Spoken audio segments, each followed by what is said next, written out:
tamit am nañu leen di waxal ah. Je prends exemple sur Ousmane Sonko quand il dit que liste Yewwi Wallu mooy seule opposition bu nekk jamono jii nii li ci des yëpp ñu ngi ci solde Macky Sall. dafa ne Macky Sall moo ñu jox xaalis. waaw. xam nga je vais en ce moment faire une petite précision de principe. Dama man j'ai toujours dit ci affaire accusation ku accusé moo war a indi preuve. loolu mooy yoon wi. moo tax ba ñoo fi accusé ci affaire xaalis benn député parti au pouvoir dama ne du ma ci àddu parce que moo war a indi preuve parce que bu duggee ci processus boobu doo ci génn ba fi affaire 94 milliards yi jàllee déggu leen ñu ma wax ci. parce que j'attends qu'on apporte les preuves du ñu wax l'accusé indil preuve donte ni mun nga am ay soupçon que ñàkkul fii am na lu xew waaye est-ce que exactement loolu la wala nekkul loolu yàlla rek moo xam. benn ñaar gëm naa ni ki ko wax moom ci boppam xam nañ dafa sos. Ousmane Sonko.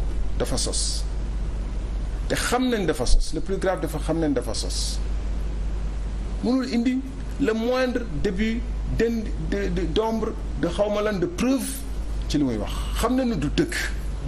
mais daf ko wax pour faire mal ou peut-être pour vendre sa liste et piétiner la dignité des autres. Et loolu c'est malhonnête. Mais c'est pire que ça. Pour un homme qui aspire à diriger les Sénégalais, on attend un peu de grandeur. Ou au moins, nga yem ak Sénégalais yëpp mais boonew mais di sos te c'est pas la première fois. Je vais vous donner 2 ou 3 exemples.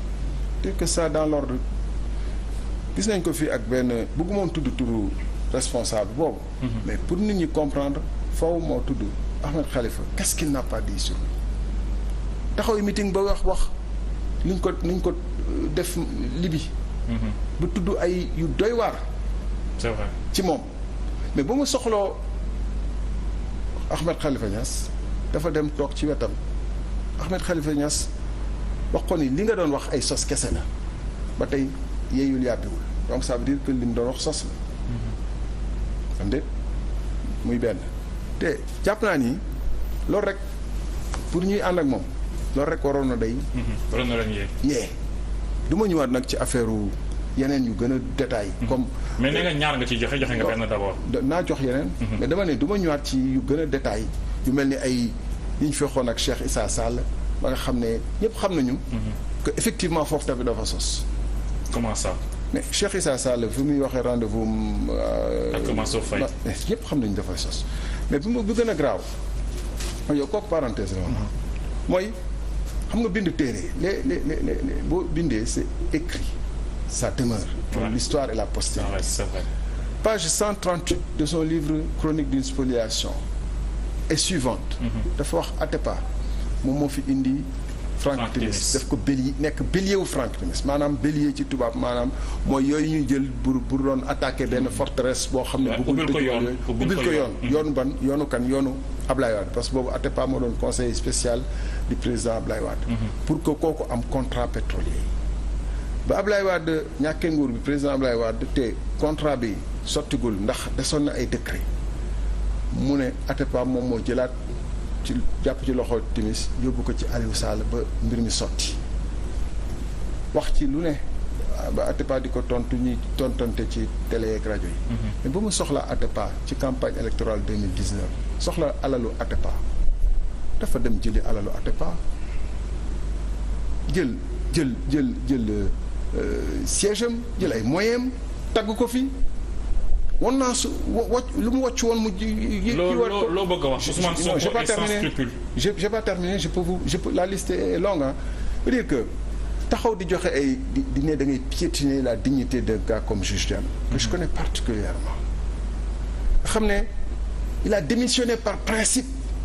Tout le monde sait qu'il a démissionné par principe d'une justice. Il dit j'ai démissionné d'une justice qui a démissionné.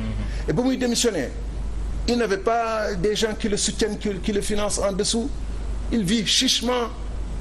Il ne vivait que parce que difficilement pendant 3 ou 4 ans. Je le connais personnellement, je le fréquente.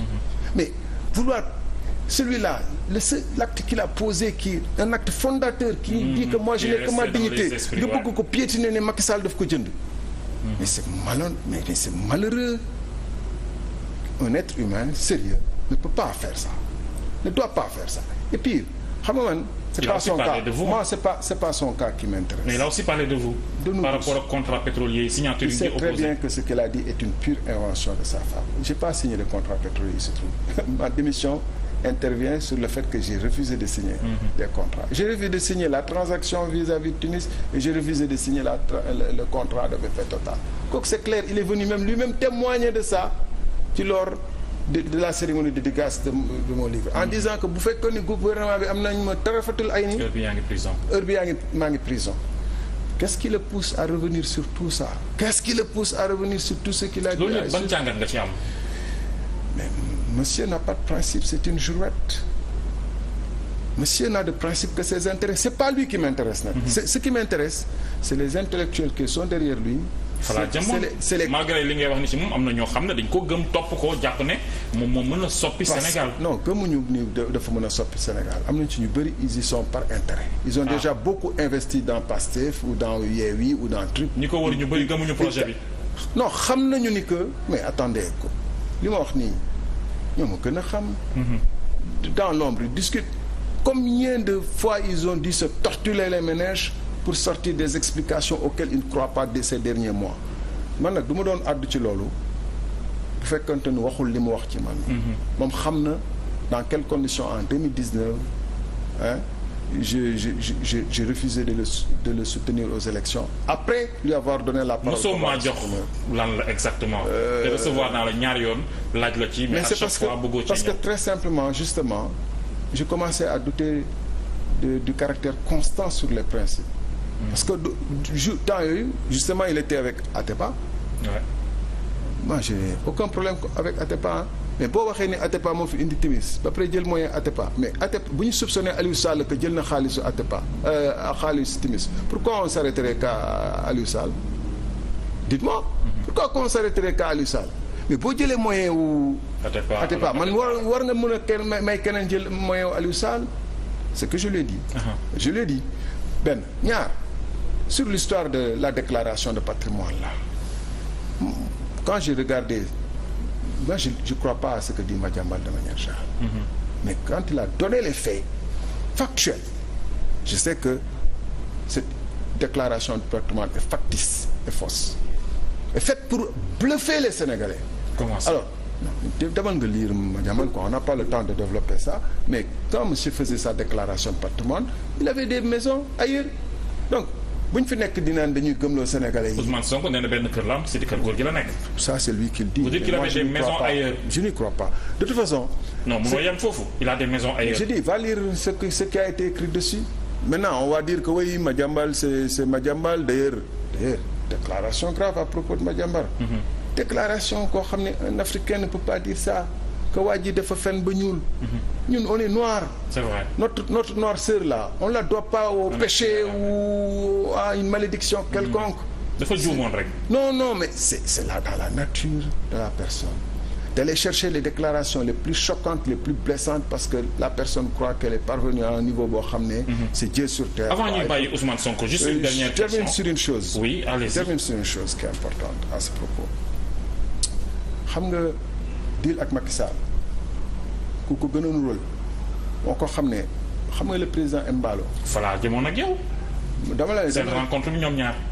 président Embalo. oui bu Guinée-Bissau. d'ailleurs on dit Embalo mais c'est Mbalo ah c'est portugais ne peut pas dire. n'a pas la lettre Ndiaye voilà ñoom ils disent le M. le président Mbalo. ba mu fay ñëw à Dakar même bu doon en Guinée mënul recevoir un opposant sénégalais sans l'assentiment de Macky Sall. Du président Macky Sall surtout vu la qualité de leur rapport. Il nous reste 5 minutes ñu accélérer tuuti. waaw surtout vu la qualité de leur rapport le président Mbalo a reçu ici. Ousmane Sonko. waaw ñaar moomu na bu dee nag moom bëgg na leeral mu wax ne am na ñetteel soit il avait des problèmes personnels il voulait que Macky Sall le président Mbalo négocie au président Macky Sall lui il a des problèmes personnels ou ses amis ont des problèmes personnels d'amnistie ou quoi que ce soit c'est des problèmes d'argent. Moi j'étais dans le pouvoir j'étais dans l'opposition d'abord avec le président Macky Sall. J'étais dans le pouvoir je sais les choses qui se passent xamu ne lu wolof yi di wax néew ñu gànnaar waaye xam nañ diñuy reer guddi xam nañ ni mu demee donc booy wax ci nit ñi da ngay njëkk d'abord leeral say position lan nga wuti woon ci président Mballo avec l'assentiment j'insiste bu président Macky Sall bëggul woon du am Mballo sañu le président Mballo ñu sañu ñu méridien président di recevoir un opposant centre nañu wax ci loolu bu ñu font nit ñi